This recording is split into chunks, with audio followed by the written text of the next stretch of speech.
আমি মনে করি যে মুসলিম লীগ না, জাতির দুর্ভাগ্য যে মুসলিম লীগ নিজেকে সেভাবে অর্গানাইজ করতে পারে নাই।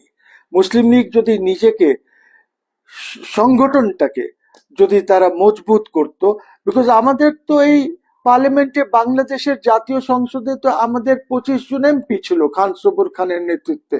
আমরা যদি নিজেকে সংগঠিত করতাম তাহলে কিন্তু আজকে বাংলাদেশের একটি মেন দল হিসাবের মধ্যে আমরাও থাকতাম, হয়তো এমন থাকতাম যে আমরা হয়তো 50, 60, 70টা সিট নিতে পারতাম।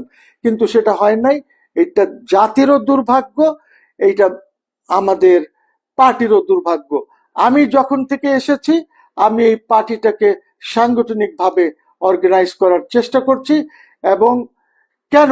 বিকজ এই পার্টি বিশ্বাস করে আইনের শাসনে, এই পার্টি বিশ্বাস করে যে ডেমোক্রেসি যেটা হবে সেটা হবে এমন একটি গণতন্ত্র যেখানে মানুষের ডিগনিটিটা সেটা অক্ষুণ্ণ থাকবে, এবং মানুষ কোনো সময় এইখানে যেরকম ফ্যাসিস্ট রিজিম যা করেছে এরকম কোনোদিনও হবে না। আরেকটি কথা হলো যে আপনারা দেখেছেন যে মুসলিম লীগ যখন ইলেকশনস করেছে ক্ষমতায় থেকে, তারপরে মুসলিম লীগ ক্ষমতা ছেড়ে দিয়েছে এবং মুসলিম লীগ নিজেই ইলেকশন করিয়েছে, কোনো কেয়ারটেকার ইন্টারিম কিচ্ছুই ছিল না।